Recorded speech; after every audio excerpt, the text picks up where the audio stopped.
ஒரு கப் மைதா மாவு இருந்தால் ஜூஸியாக டேஸ்டியாக ஸ்வீட் பண்ணிடலாம். ஸ்வீட் கடைகளில் இருக்கிற மாதிரி எப்படி செய்கிறதுன்னு பார்ப்போம். ஜீனி ஒரு கப் மைதா மாவுக்கு ஒரு கப் ஜீனி எடுத்துக்கிறணும். அதை 3/4 கப்பு தண்ணி ஊற்றி அப்படியே நல்லா காய்ச்சிக்கிறணும். இது கொஞ்சம் பிசுக்கு பதம் வந்து லேசாக ஒரு கம்பி வர்றப்ப நம்ம அதை பதம் சரியாக வந்துருச்சு அப்படியே நிப்பாட்டி வச்சுக்கிற வேண்டியதான். நம்ம அதை பொரிச்சு எடுக்கையில் அப்படியேவும் அதில் போட்டுறணும். அதனால் அது கொஞ்சம் சூடாகவே இருக்கணும், சிம்மில் இருக்கட்டும். அதுக்கு முன்னாடி மாவு பிசைஞ்சு வச்சுக்கிறணும். ஒரு கப் மைதா மாவு, கொஞ்சோண்டு சால்ட்டு, ஒரு 3 ஸ்பூன் நெய் எல்லாம் போட்டு எல்லா பக்கமும் நெய் படுற மாதிரி விரவிக்கிறணும். விரவிட்டு இப்படி பிடிச்சு பாருங்கள், அப்படியே கெட்டியாக இருக்கணும். ஊற்று விட்டால் உதிரணும். எல்லா பக்கமும் நெய் சார்ந்துருச்சு. நெய் எல்லா பக்கமும் சேர்ந்தா தான் நம்மளுக்கு நல்ல ஃப்ளெக்கியாக வரும், சாஃப்டாக இருக்கும், ஜூஸியாக வரும். தண்ணி வந்து நம்மளுக்கு எவ்வளோ தேவையோ அவ்வளோ தண்ணியை ஊற்றி அப்படியேவும் சப்பாத்தி மாவு மாதிரி பிசைஞ்சு வச்சுக்கிறணும். இது ஒரு 1/2 மணி நேரம் ஊறட்டும்.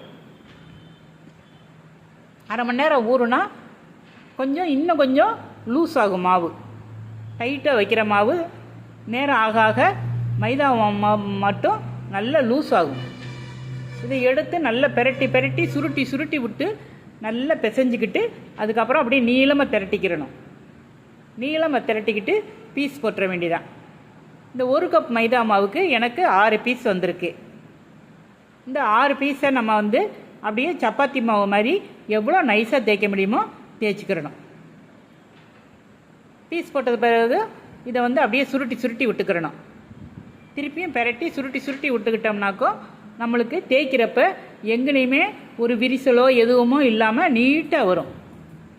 எவ்வளோ நைஸாக தேய்க்க முடியுமோ தேய்ச்சிக்கிடுவோம். நான் கீழே மாவு போட்டு தேய்ச்சா இன்னும் ரொம்ப லேசாக வரும். ஆனால் எண்ணெய் வந்து ரொம்ப அழுக்காயிரும் பொரிக்கிறப்ப. அதனால் நான் எண்ணெய் போட்டு மட்டும்தான் தேய்க்கிறேன். ஒரு தடவை தான் எண்ணெய் போடுறேன். அந்த எண்ணெயே திரும்பி தேய்க்கிறதுக்கு வசதியாக இருக்குது, கரெக்டாக இருக்குது. இதை எடுத்து ஒரு பிளேட்டில் போட்டுக்கிடுவோம். போட்டுட்டு கொஞ்சம் எண்ணெய் தடவிக்கிறணும். இல்லைன்னா நெய் தடவினாலும் தடவிக்கோங்க, அது உங்கள் விருப்பம். இதில் மைதா மாவுக்கு பதில் சோள மாவு தூவியிருக்கேன்.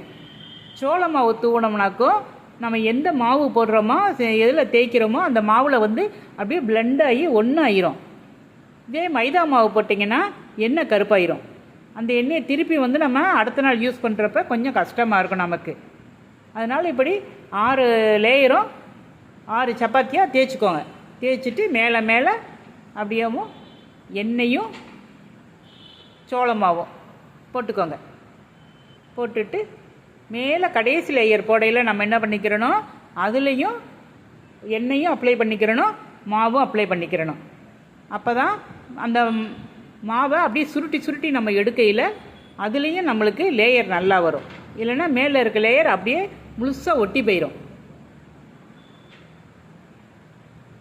எல்லாம் இப்படி தடவிக்கிறணும். நீங்கள் இப்படி ஏதாவது சுருட்டி செய்கிற ஐட்டத்தில் நீங்கள் இதுக்கு முன்னாடி மைதா மாவோ கோதுமை மாவோ அரிசி மாவோ போட்டிங்கன்னா அதை விட்டுட்டு நீங்கள் இனிமேல் சோள மாவு போட்டு பாருங்கள். அந்த ஸ்நாக்ஸே நம்மளுக்கு நல்லா வரும், அவுட்புட் நல்லா கிடைக்கும்.